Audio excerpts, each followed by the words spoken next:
And then, a dog-friendly community is put in a constant state of fright by one of its own. The worst case scenario is that, God forbid he bite my dog, he's going to be in big trouble. I personally will call animal control.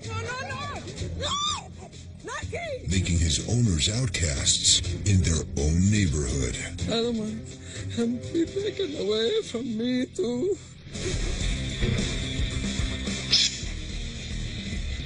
This is Cesar 911. Cesar's next call brings him back to California to meet whistleblowers Betty, Pam, and Cynthia, who live in a dog-friendly condo complex. Their neighbor Susan and Shireen's terrier mix named Lucky is frightening the whole community. Hello, ladies. How are you doing? What's your name? Betty. Betty. Pam. Pam. Nice to meet you. There you go. That's awesome. I love to be around so many ladies and dogs. That's the best part of it. This is our condo complex. It's in Fountain Valley, California. There's 164 units and approximately 75 dogs. We get together every week and we walk our dogs. We have doggy parades.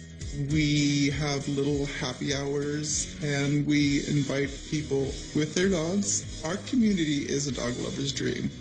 So, how can I help you? Our neighbor, Susan, has a dog named Lucky. Lucky has bitten dogs as well as people, and we would love your help. Lucky is ferocious. I mean, he's scary. He's very scary. No! Lucky! Hey! And Lola got attacked a year ago. He latched onto her knee, she needed stitches, and every time Lola sees Lucky, they just like growl at each other, and Lucky lunges at her. Susan did not really believe that it had happened. That's almost like a denial type Yes, of thing. denial for sure. That's more challenging than an aggressive dog, okay? A denial? Lucky runs the household. Not Susan, not Cherie. Lucky's the master. They are his servants. They've got that backwards. Their dog's a rescue. Okay. And that doesn't mean anything. I know, but they don't know that. He was abused, and they make excuses for his bad behavior. Yes. They do. And they baby him, and they think his bad behavior is because of what he's gone through rather than what they're doing to him right now. And they're a very nice family. They really are. And they can't walk with us. Yeah, as soon as we see them walk Lucky, we walk the opposite way. All of us. Lucky has turned Susan into an outcast of our community. She wants to walk with us, and she can't. It's not that we don't want her, we just don't want Lucky. The worst case scenario with Lucky is that he bites another person, he bites another dog. God forbid he bite my dog, he's going to be in big trouble. I personally will call animal control to put him down. It's nothing personal. It's for the safety of our community. She should be coming down with Lucky in a minute now, right. So if you want to, we can go over there and you'll see what happens. Let's go, ladies.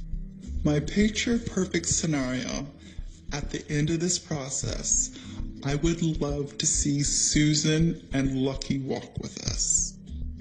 Betty leads Cesar to the courtyard, where he can get a first-hand view of Lucky's behavior. Easy, easy, Lucky.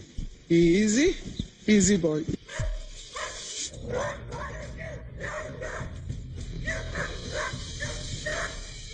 Oh, bad. That's pretty bad, you're right. Cesar was called by concerned residents in a dog-friendly community to help their neighbor Shireen and her menacing terrier mix, Lucky. They've arranged for Cesar to watch Shireen and Lucky's walk.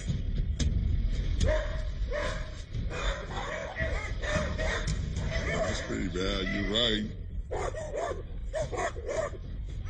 How are you? I'm good, how are you? Nice to meet you, Cesar. Oh my God, Cesar's here. I was called to help you here. Cesar Millan comes out of nowhere. He says, "Hi, I'm Cesar Millan. I'm here to train you." And I felt a sigh of relief. Miss Susan, how you doing? Good, how are you? Good. I want This you. is Lucky. Look, this is good. This is. I want you to learn about dogs. My name is Susan Itamadi. And my name is Shrina Tamadi. And our dog Lucky is the outcast of the community. He's a problem in our neighborhood. We've never had a dog before. This is our first dog. I've dreamt of having one my entire life. My friend found Lucky. The state that he was in, you can see his ribs, malnourished. So you can tell there was some sort of abuse going on with him. It just broke my heart to see him in this condition. And when I saw him, I fell in love with him. The moment I saw him, he just put his head on my lap and I said, I promise God this is his mine and I'm going to take care of him for the rest of my life. I love you. When we brought him home, he gave us such a hard time. He would bite, he would growl, he would try to scratch. He doesn't obey any of our commands. No biting. So he was very aggressive from the beginning with dogs and human beings. We've had instances where Lucky's gotten away from the leash and has physically harmed another dog and a person. No! Lucky! Our heart sank right then because we don't want anything happen to other dog. It just felt unreal. I don't want them to hurt any dogs.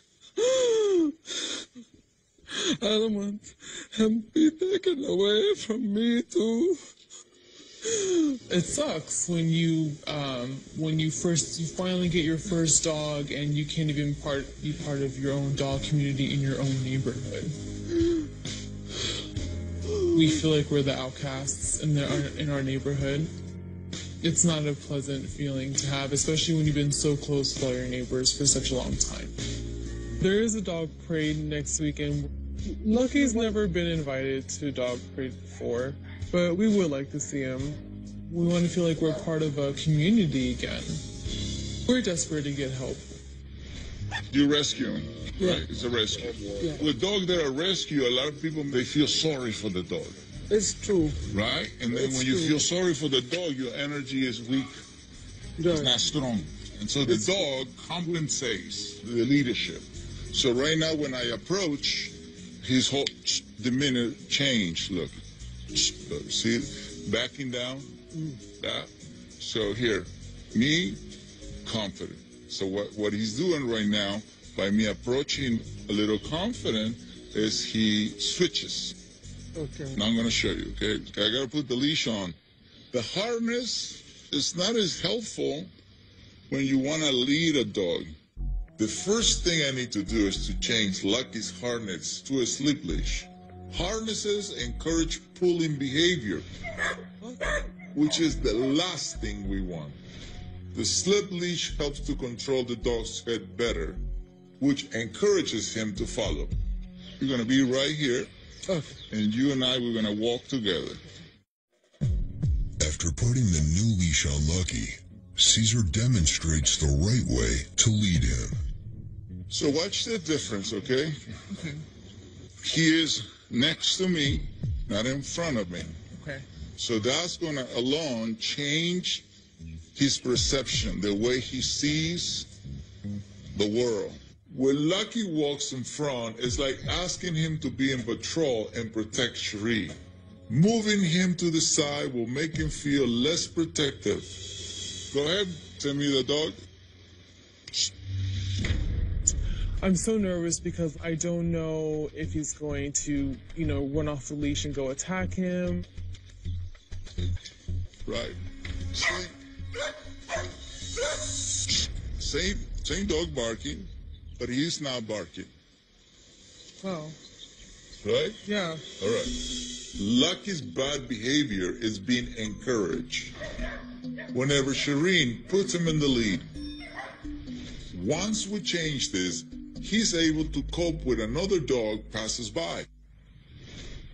So here, we're going to pass by this dog's right here. I want you to watch.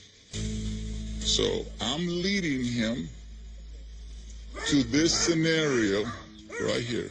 Look. I had like a sinking feeling in my heart, like something is about to happen. That's fine. I want that barking dog right here. Look. He's a little bit unsure, but more calm. So now, look, right here, look. Address right there. Very good. When we approached the other dogs, Lucky was unsure because his tail was low and he was shaking his head. That's the time to give a correction. He responded immediately. And that tells me that Lucky just needs a strong leader. So here, I'm asking him to be in front of all this excitement and stay calm. As a parent, we have to project confidence Okay. to our children. If as a parents we project insecurity, that's what we're going to steal in our children. It's true. Now it's Shireen's turn. She needs to show her neighbors that she can be in control. That's the first step.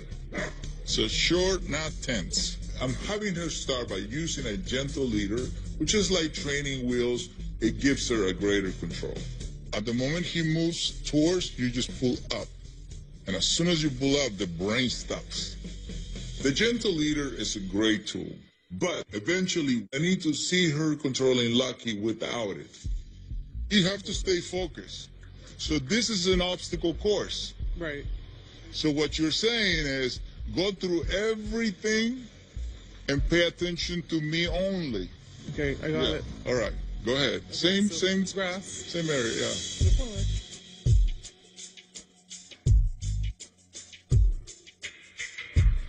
Not tense, not inches, nothing. Just commanding, confidence, assertiveness. Uh-oh. Cesar is teaching Shireen how to properly walk Lucky past dogs from her neighborhood. This is an important first step in managing Lucky. All right, go ahead.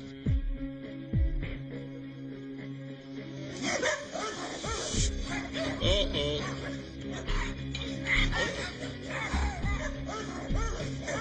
There you go. Very good. There you go.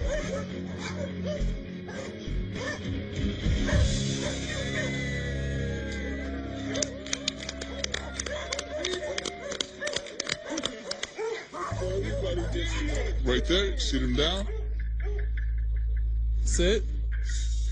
Not strong enough. That's why it's not working. Sit.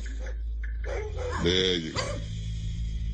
Shireen did a much better job keeping Lucky calm.